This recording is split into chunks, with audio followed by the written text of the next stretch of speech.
Sell everything. That's right. That's what I've been doing for the last 2 months. And guess what has happened? I just sold my last piece of equipment. My little 4x6 little trailer that I had out here, it's gone. So now I've got the Isuzu, the four-wheeler, and the excavator. Nice. That's for fun. This is for fun. And this is for work, which is fun. All the equipment is gone. Perfect. All the farm equipment is gone.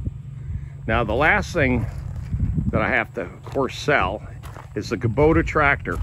We had a bite on it last weekend, and apparently the guy's gonna go ahead and go with a new one because of the 0% financing, and wait 3 months to get his in.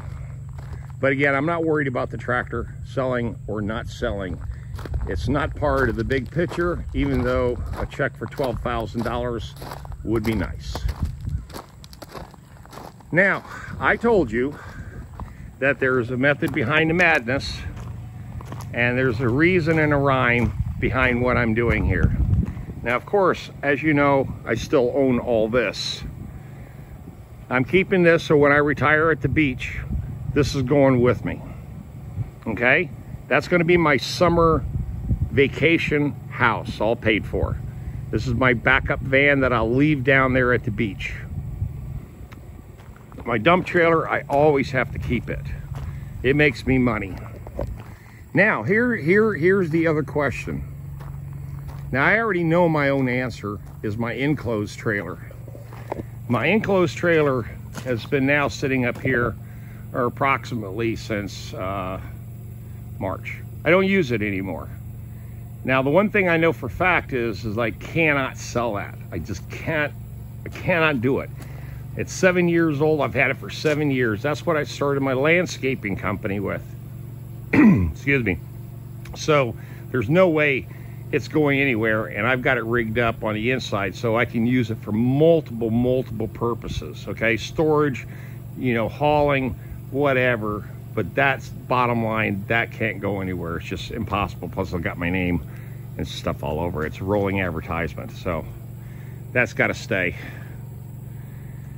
Now, hey guys, how's everybody doing? Hope everybody's doing well. Now here's the story. I told you there's a method behind the madness, and there's more to come. Well, there is. Here is the deal. And of course, everything I keep in here, this is strictly lawnmowers. This is strictly lawnmowers now, just to keep the grass cut out here. Now that I've gotten rid of 95% of everything related to, if it's not making me money, or if it's farm related or something of that nature, it's gone.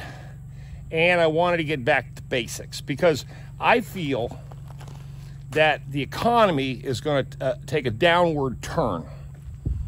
My projections are that we're way overdue for a stock market crash. Normally it happens in every 10-year cycles, okay? Remember I told you I get the 10-year itch? Well, that 10-year itch has turned into 13 years. I've been out here almost 7 years now. God, it's amazing that time goes by so fast. It just goes by so fast. But this was an original plan out here. The original plan was, when I bought this land, was storage. Because I got screwed in the city on when I had my shop, my Mr. Fix-All shop, and all my tools and trailers and everything in Raleigh. The amount of money that I would have spent in the last 7 years would have paid for this place 4 times over.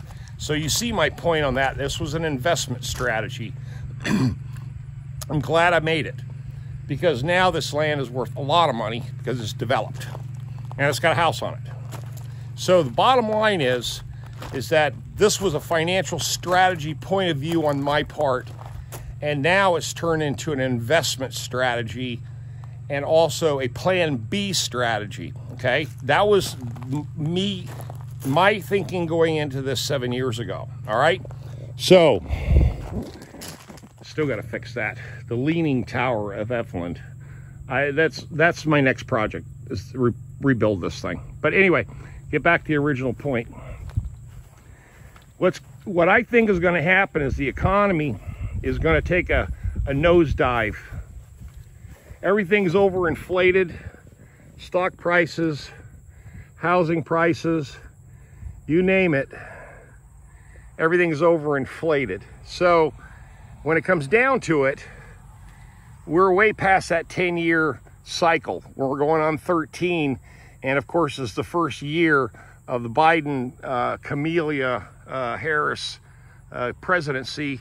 And we already know the outcome of that so far, the first 100 days, now going into the first year. There's no surprises there.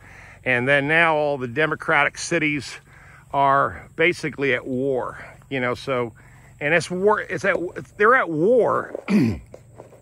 They're at war with their own ideology, okay?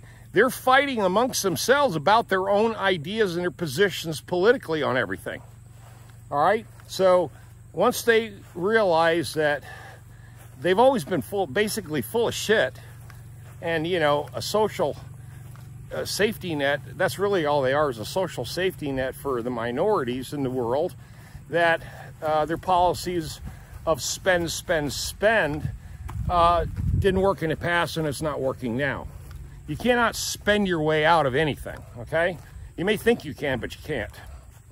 Because when you put the human factor into it all, then it becomes unpredictable. And it usually always turns out sloppy and messy. So, being that I've been alive for 63.5 years, I've seen some stupid shit happen. Not just here, and excuse me, I'm getting this fence, not just here in the United States, but around the world. So nothing really surprises me. I expect bad things to happen to good people. Excuse me. So that part doesn't surprise me. So now, here's the deal for me. I know I'm kind of building it up and dragging it out and that kind of thing, but nothing has really changed. The way I'm approaching prepper life is the way I'm going to approach everything that I've ever done in my life. Every 10 years, I readjust everything. My whole world, where I live, what I do, how I work, how I make money, how I play. I adjust every 10 years, and I always look for something different, and I always just relocate. The one thing I've learned is that sometimes when you have a good plan B, you don't mess with plan B. You leave it alone. You let it sit there. You know, this is plan B. The off-grid farm is my plan B, and it always will be plan B. This is the one place, as long as I pay the annual taxes on it, which is very cheap, it's only $400 a year to keep all this, that I'm going to not ever wonder where I can fall back to if society goes financially in a shithole. So when you look at society as a whole, we're very fragile, and we have a lot of good and we have a lot of bad features about the human race that, unfortunately, we have a problem that we always repeat ourselves. We repeat history. And a lot of times we can't forget history. So now that this new generation is trying to eliminate and wipe out history and say, basically, the human race started a year ago. Okay, that's their position. You know, we rename everything. But when it comes down to the economic might of the world and the almighty dollar and the world currency, if you ever want to know where the money is, you always ask yourself, well, where's the debt?